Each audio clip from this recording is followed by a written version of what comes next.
का मतलब मशहूर प्रिंट, फेमसली मशहूर। डिटेस्टेबल या एबहरेंट का मतलब होता है काबिल नफरत। एसेमिलेट का मतलब होता है हालात के मुताबिक ढलना। अडेप्ट का मतलब भी वही होता है, या जनाब जम करना। इंडाइट या पुट इनटू राइटिंग तहरीरी तौर पर। मेंडिकेंट्स का मतलब होता है बकारी जो भीख मांगते हैं, बैगर। सकैटर या डैश का मतलब टकराना, अलग अलग करना, अलग अलग फैलाना। इमेंस या वेस्ट का मतलब जबरदस्त या बेपना। लिम्यूनियस या ब्राइट रोशन करना। रेकलेस लापरवाह बेपरवाह। रैश बेपरवाह लापरवाह।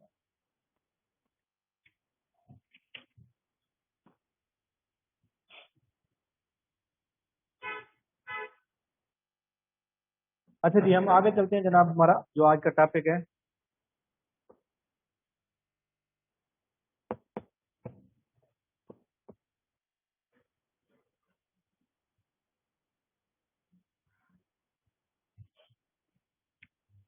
आज जो है हमने पढ़ना है जनाब कैपिटल गेन।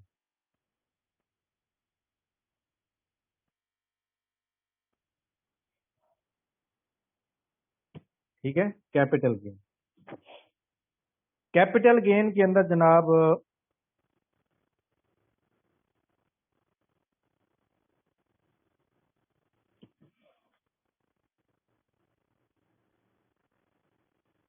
हम्म, चलो कोई बात नहीं। पहले नंबर पे हम पढ़ेंगे capital asset.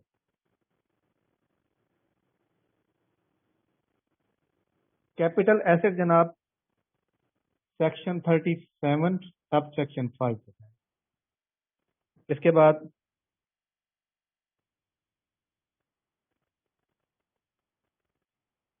NCCPL, NCCPL 35AA। अच्छा जी, इसके बाद हमने पढ़ना है जनाब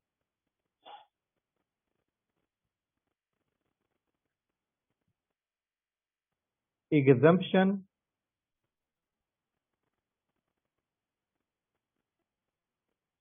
इनकम फ्रॉम सैलरी।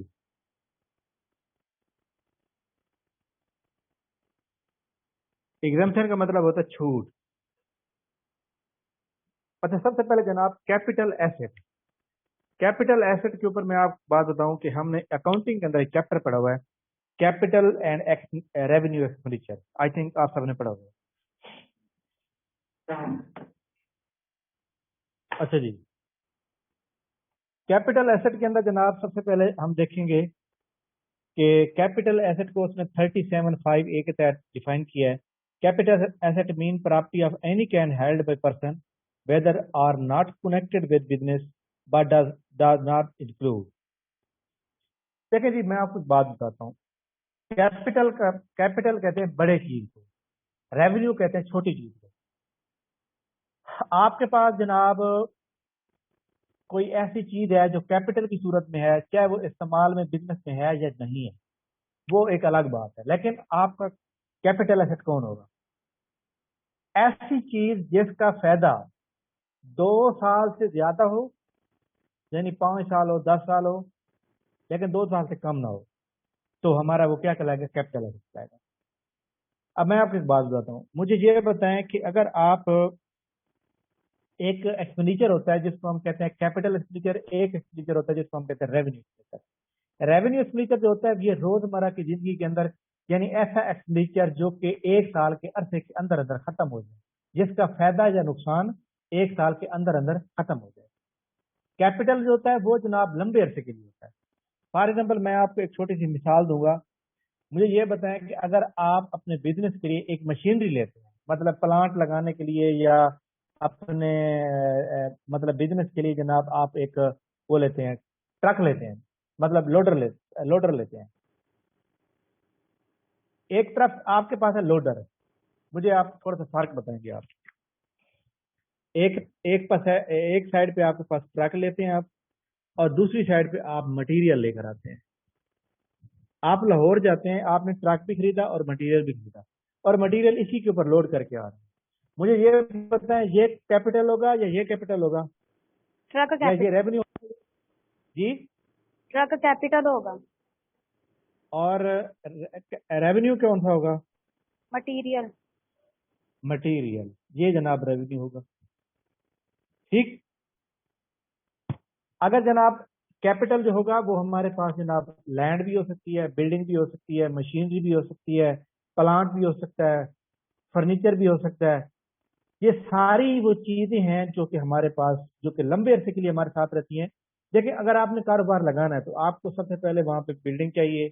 बिल्डिंग से पहले जनाब आपको जमीन चाहिए, जमीन के बाद बिल्डिंग, बिल्डिंग के बाद उसके अंदर फिटिंग, उसके बाद जनाब बिजनेस को रन, बिजनेस जिस टाइप का है उसके मुताबिक आपको और चीजें भी चाहिए। जो चीज आपके साथ लंबे अरसे के साथ रहेगी आपके साथ, देखिए आपने फर्नीचर फिट किया तो क्या फर्नीचर को आपको 2 साल बाद दोबारा फिट करने की जरूरत पड़ेगी? नहीं पड़ेगी। फर्नीचर आपको चलेगा जनाब 5-10 साल। आपने जनाब ये वाला मशीनरी खरीदी हुई है पिक एंड ड्रॉप के लिए, यानी ये मटेरियल को उठाना है, मटेरियल को ड्रॉप करना है, तो मशीनरी जनाब 2 साल के अंदर नहीं खत्म होगी, 1 साल के अंदर नहीं खत्म नहीं होगी, बल्कि लंबे अरसे के लिए इस्तेमाल होगी। तो जो चीज लंबे अरसे के लिए इस्तेमाल हो और जो मैंने नाम भी बता दिए वो जनाब हमारे पास क्या कहलाएगा? कैपिटल, कैपिटल एक्सपेंडिचर कहलाएगा या कैपिटल एसेट कहलाएगा। उसने यहाँ पे जो मैंने आपको नोट्स भेजे हैं वो कहता है कि जनाब ऐसी प्रॉपर्टी जो बंदे के इस्तेमाल में होती है, चाहे वो बिजनेस इस्तेमाल में है या नहीं है, लेकिन उसने कहा बट डज नॉट इंक्लूड, लेकिन वो इसमें ये चीज शामिल नहीं होगी। इसका मतलब है ये जो ABC जो है ना, ये रेवेन्यू है। ठीक है, रेवेन्यू है। कैसे? मतलब मैं आपको बताता हूँ। पहले नंबर पे उसने कहता है कि any stock and trade consumable store raw material held purpose of business. देखें, रॉ मटेरियल जो है उसको आपने बनाना है, दोबारा बना के सेल कर देना है। स्टॉक आप पे पड़ा हुआ है, अगर आज नहीं सेल हुआ तो कल सेल हो जाएगा। एनी डेप्रिशिएबल एसेट और इनटेंजिबल एसेट, तो ये भी आपका कैपिटल नहीं हो सकता, क्योंकि जनाब कैपिटल इंटेंजिबल एसेट जो होते हैं ये हमारे पास जो होते हैं हर साल हम इनको रिन्यू कराते हैं। ठीक है। इसी तरह जनाब any movable property held for personal use, personal any member of the person family dependent on the person. कोई ऐसी मूवेबल प्रॉपर्टी है हेल्ड फॉर पर्सनल यूज के लिए, पर्सनल यूज के लिए फॉर एग्जाम्पल मैं आपको बताऊं कौन सी प्रॉपर्टी हो सकती है पर्सनल यूज के लिए। तो वैसे मतलब है गाड़ियां भी हो सकती हैं, लेकिन गाड़ी जो आती है वो तो कैपिटल में आती है। ठीक है। और भी मतलब है कोई चीज ऐसी हो सकती है जो कि आपके साथ रहती है और वो मतलब है शो करती है कि आप, फॉर एग्जाम्पल आप चल रहे हैं, आपकी जेब में पेन है, ये वाला, तेरा ये कह पेन सकते किधर हैं, है? हमारे पास प्रॉपर्टी है वो जो मतलब प्रॉपर्टी डीलर काम करते हैं कि ली और उसको बेच दिया। नहीं नहीं, वो तो इमूवेबल है ना, मूवेबल तो नहीं है। ठीक है। मैं इमूवेबल की बात कर रही हूँ, प्रॉपर्टी की। जी जी, जो चीज मूव नहीं कर सकती, मैं आपको बात बता रहा हूँ ना, आपकी जेब में पेन है, आपकी जेब में मतलब है कोई ऐसी चीज है जो कि आप आपके साथ तो है, लेकिन ये खत्म तो जल्दी हो जाएगी ना, इसलिए हम इसको रेवेन्यू टाइप कहेंगे। यानी इस तरह की जो चीज जो आपके साथ होती है और वो जनाब ये वाला मतलब है कि अब देखें मैं आपको बात बताऊँ, आपके पास गाड़ी है, गाड़ी है मूवेबल, लेकिन गाड़ी के अंदर जनाब जो उसका रिपेयर मेंटेनेंस होगा या उसके अंदर आप जो आयल वगैरह डलवाएंगे तो वो क्या है? कंज्यूमेबल। तो अब आपने नेचर का समझना है कि नेचर को मैंने इसलिए समझाया कि आपने रेवेन्यू और कैपिटल के अंदर थोड़ी सी फर्क समझना है। ठीक हो गया? तो ये हमारे पास होते हैं कैपिटल एसेट। कैपिटल एसेट के अंदर कौन कौन से आएंगे? Machinery, land, building, furniture fixture, plant, और इसके अलावा बस ये चीजें आएंगी। इसके बाद उसने की है एक्सप्लेनेशन। वो कहता है 37(5)(a) income tax ordinance 2001 firstly include property of any kind in the ambit of capital asset. However, the next stage it is excluded asset, namely from the definition of capital asset, likely storage. ये वो मतलब define कर रहा है कि जनाब ये चीजें निकाल दो, ये चीजें असल में आपको ये समझना है कि कैपिटल एसेट कौन से होते हैं, आपको समझ आ गए। नेक्स्ट हमारे पास मौजूद है, वो कहता है कि अच्छा जी, ये एक्सप्लेनेशन के नीचे लिखा हुआ है however the income tax ordinance 2001 has presented some list of capital asset, namely list of asset. अब लिस्ट ऑफ एसेट जो है वो सेक्शन नंबर 38 सब सेक्शन 5 या उसके बाद है US सेक्शन है का नाम है 37(8) sub section 3 and 37 sub section 2। इस ये जनाब इसके अंदर ना कैपिटल लिस्ट आती है, इसको आपने याद रखना। कैपिटल एसेट गिवन नेमली है 37(2) क्या चीज है, इमूवेबल, यानी 37(2) जो है ये इमूवेबल प्रॉपर्टी है, ऐसी प्रॉपर्टी जो मूव नहीं हो सकती। जो मूव नहीं हो सकती उनमें कौन सी चीज आएगी, आपका प्लांट आएगा, आपकी बिल्डिंग आएगी, आपकी लैंड आएगी। Capital asset named as securities 37(a)(3) के तहत, 37(a)(3) के तहत कौन कौन से एसेट आएंगे, वो कहते हैं share public company, public company के अंदर आपने शेयर खरीद रखने हैं, voucher of Pakistan telecommunication corporation, मडारबा certificate, instrument redeemable capital, debt securities and derivative produce products. यहाँ पर मैं आपको एक बात बताऊं तो कैपिटल एसेट जो होते हैं हमारे पास, जो कि सिक्योरिटीज के नाम से आते हैं, ये जितने भी मतलब हम मतलब ऑनलाइन कारोबार या मतलब सर्टिफिकेट टाइप कारोबार जैसे डिबेंचर, शेयर, प्रेफरेंस शेयर, ये सारी चीजें इसके अंदर आ जाती है, तो उसको हम 37(5)(a) के तहत डिफाइन करते हैं। नेक्स्ट हमारे पास देखें जी मौजूद है कि नेक्स्ट हमारे पास जनाब मौजूद क्या चीज है, अच्छा जी एक मिनट, हाँ जी, नेक्स्ट हमारे पास मौजूद है, वो कहते हैं जी कैपिटल एसेट गिवन डेरिवेटिव बता सकती हैं क्या चीज होती है? जी तो पढ़ा आपने डेरिवेटिव। डेरिवेटिव प्रोडक्ट का मतलब, जी जी मैं बताता हूँ, डेरिवेटिव का मतलब होता है डिफरेंट टाइप की, मतलब इस तरह के रिलेटेड, मतलब जो हमारे पास ये आ रहे हो ना सर्टिफिकेट टाइप के जो बिजनेस होते हैं, जिस तरह प्राइस बॉन्ड है, प्राइस बॉन्ड भाई आप फलां चीज खरीदें, उसको हम डेरिवेटिव का मतलब होता है मुख्तलिफ टाइप की, मतलब इसके रिलेटेड, बात समझ आ रही है, मतलब इसी तरह की रिलेटेड चीजों जो होंगी हमारे पास उसके, उसको भी हम क्या कहेंगे, यही वाला मतलब है नाम देंगे। Okay sir. नेक्स्ट वो कहता है जी capital asset under section 38 namely as a painting, sculpture, drawing और any other work of art. अच्छा जी जो स्कल्पचर होता है ना, ये कहते हैं महर नक्शजात को कहते हैं, ड्राइंग का मतलब खींचने वाले, अच्छा ज्वेलरी, ए रा मैनस्क्रिप्ट, फोलियो बुक, अच्छा जी पोस्ट स्टैम्प, कॉइनर, मेडिसिन, इंटीक। यानी आपने ये चीजें याद रखनी है जनाब कि पहले आपने 37(a) के तहत कौन कौन से शेयर आते हैं, 38 के तहत कौन कौन से आते हैं, और इसके बाद आखिरी नंबर है जनाब 38(a). NCCPL का मतलब क्या होता है, national clearing company of Pakistan limited, which is company incorporated under the income company ordinance 1984 and licensed as clearing house by the Security and Exchange Commission of Pakistan। Company काय भी होती है ना, पहले वो ऑर्डिनेंस के तहत बनती है 1984 के ऑर्डिनेंस के तहत, और उसके बाद वो SECP के तहत, SECP का मतलब क्या होता है, security and exchange commission of Pakistan, उसके तहत रजिस्टर्ड। तो ये जनाब कैपिटल गेन के बारे में आप, अच्छा यहाँ कैपिटल गेन का मतलब क्या है, कैपिटल एसेट का तो पता चल गया, लेकिन कैपिटल गेन क्या होता है, देखिए मैं आपको बताता हूँ। आपने कार ली है, कार किया है आपका कैपिटल एसेट है, कार आपने ली है 20 लाख रुपए की, कार आपकी सेल हो गई है जनाब वाला 22 लाख रुपए, तो 2 लाख रुपए है कैपिटल गेन है। गेन का मतलब होता है नफा, कैपिटल गेन, 2 लाख क्या है, 2 लाख रुपए क्या बनेगा, कैपिटल गेन। तो इसका मतलब है कैपिटल गेन भी हो सकता है, कैपिटल लॉस भी हो सकता है। अच्छा जनाब इसके बाद हम एक चीज पढ़ लेते हैं, और ये वाला एग्जम्पशन इनकम फ्रॉम सैलरी। आपकी जो सैलरी है उसके अंदर कौन कौन से ऐसे हेड हैं जहां से आपको छूट मिल सकती है। नंबर 5 वो कहता है salary of foreign government official. एक बंदा जनाब वाला गवर्नमेंट ऑफिशियल है लेकिन वो फॉरेन गवर्नमेंट है, any salary receive by employ of foreign government shall be exempted from tax provided that foreign nationality and employ is not citizen of Pakistan. ऐसा बंदा जो पाकिस्तान का सिटीजन नहीं है। Similar service, any employee is performing such service are being performed by the employee of the federal government of Pakistan is foreign country। वो कहता है चाहे आपकी सर्विस सेम है जैसा पाकिस्तान के अंदर है, आप जनाब बैंक के अंदर जो काम कर रहे हैं वही काम आप दूसरे मुल्क में कर रहे हैं, लेकिन सर्विस सेम है कोई बात नहीं है, लेकिन आप पाकिस्तान के अंदर नहीं है बल्कि कहाँ पर है, आउट ऑफ कंट्री, तो आप एग्जेम्प्टेड है।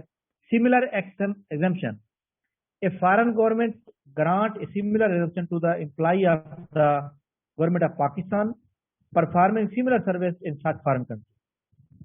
देखें जी, मैं आपको एक बात बताता हूँ कि जिस तरह यूएनओ है, United Nation Organisation, United Nation Organisation US peace UNO की पीस कीपिंग मिशन के लिए वो जनाब वाला डिफेंस आर्मी को बुलाती है। आर्मी के ट्रूप जाते हैं हर मुल्क से। अब उसके अंदर मतलब ये तो नहीं है कि सिर्फ सिपाही जाएंगे या मतलब है वो जाएंगे। तो इसीलिए जनाब ये भी याद रखिएगा कि मतलब है कि जो लोग मतलब है कि बाहर जाते हैं उनके साथ अफसर भी बड़े होते हैं जिनकी तनख्वाहें बड़ी बड़ी होती हैं। या एक आम सिपाही भी अगर इस फॉरेन ट्रूप में सिलेक्ट हो जाए तो याद रखिएगा उसको मतलब है कि लाखों में पैसे वसूल होते हैं। जब एक बंदे को लाखों में पैसे वसूल हो रहे थे तो वो टैक्सेबल है। लेकिन क्योंकि जनाब वाला चाहे वो पाकिस्तान के अंदर सर्विस दे रहा है सिक्योरिटी की या वो बाहर दे रहा है, तो क्योंकि अब वो बाहर चला गया है पाकिस्तान में नहीं है तो लिहाजा उसको एग्जाम्प्ट कर दिया जाएगा। ठीक है। उसने एग्जांपल दिया है कि salary income of Indian high commissioner appointed in Pakistan shell be exempt from tax if salary income of Pakistani high commissioner appointed in India exempt from tax government of India. देखिए, पाकिस्तान का जो हाई कमिश्नर है वो India में बैठा हुआ है तो इंडिया टैक्स नहीं लेगा। इंडिया का हाई कमिश्नर पाकिस्तान में बैठा हुआ है तो हम भी नहीं लेंगे। ठीक हो गया। आगे चलें।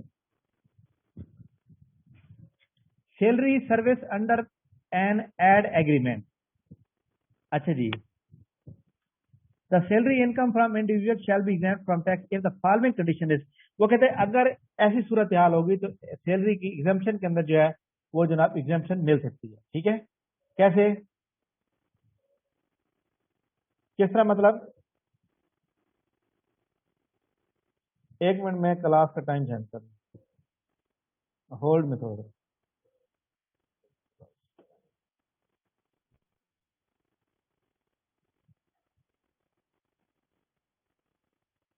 अच्छा जी, नेक्स्ट आप देखें आप। वो कहते हैं जी foreign nationality an individual is not citizen of Pakistan service under ad agreement an individual is performing service under an ad agreement between the federal government and the foreign government। ad agreement का मतलब क्या होता है? जो मतलब है कि ये इमदादी जो प्रोजेक्ट होते हैं ना उसके मुताबिक। फॉर एग्जाम्पल मैं आपको एक बात बताता हूँ कि यूएसए के काफी प्रोग्राम यहाँ पाकिस्तान में चलते रहे हैं एड प्रोग्राम, यूएस एड के नाम से। तो यूएस के इमदादी जो प्रोग्राम चलते रहे हैं तो उसके अंदर जो बंदा जॉब करेगा उसका क्या होगा? उसका जनाब वाला प्रोग्राम जो होगा वो मतलब है कि क्या कहते हैं कि क्योंकि वो एक ऐड के अंदर आते हैं तो इसलिए वो भी टैक्स सेव। नंबर 3 है non resident or resident only due to service an individual. एक ऐसा बंदा इधर नॉन रेजिडेंट, क्या वो एक मुल्क का रिहायशी नहीं है, और resident only in to the performance of service under an aid agreement. अगर वो जनाब वाला किसी क्या वो पाकिस्तान का है या गैर मुल्की है, लेकिन अगर वो जॉब कर रहा है एक इमदादी प्रोग्राम में, इमदादी प्रोजेक्ट में फॉरेन ऐड के जरिए, तो वो भी एग्जेम्प्टेड होगा। Number 4 nationality aiding country an individual are citizen of the foreign country with the aid agreement has been enter into. अच्छा जनाब, यूएसए ने जनाब पाकिस्तान को इमदादी एक प्रोजेक्ट दिया यूएस एड प्रोग्राम के नाम से, तो वहां का एक बंदा यहाँ पर आया तो उसको उससे भी टैक्स नहीं देगा। Number 5 salary from aided fund. The salary is being paid to the individual by the foreign government or public international organization out of fund or grants related to setup। यानी कि एक बंदे को एक ग्रांट के जरिए सैलरी दी जा रही है और वो जनाब लमसम के सूरत में दी जा रही है तो वो भी एग्जेम्प्टेड होगी। ओके जनाब, समझ आ गई। नंबर नेक्स्ट है जनाब employ of Aga Khan development network of Pakistan. The salary income person working an expert adviser consultant और senior management staff in institution by run AD DNP is exempted tax if the employee is not sitting in the Pakistan। क्योंकि जनाब employ of Aga Khan development network जो है ये पाकिस्तान के अंदर काम कर रहा है, लेकिन वहां क्यों बाहर का एक बंदा यहाँ पर आया वो काम कर रहा है, तो उस क्योंकि पाकिस्तान का सिटीजन नहीं है तो लिहाजा ये एक नेटवर्क का है यानी प्रोजेक्ट की जॉब है, तो लिहाजा ये भी वो मतलब है कि उसको जो भी क्या होगा तनख्वाह से क्या होगा एग्जेम्प्टेड होगा, टैक्स एग्जेम्प्ट होगा। ओके जनाब। अच्छा जी, इसके बाद जनाब सैलरी ऑफ सी फेरियर। क्या मतलब? SEAFAR।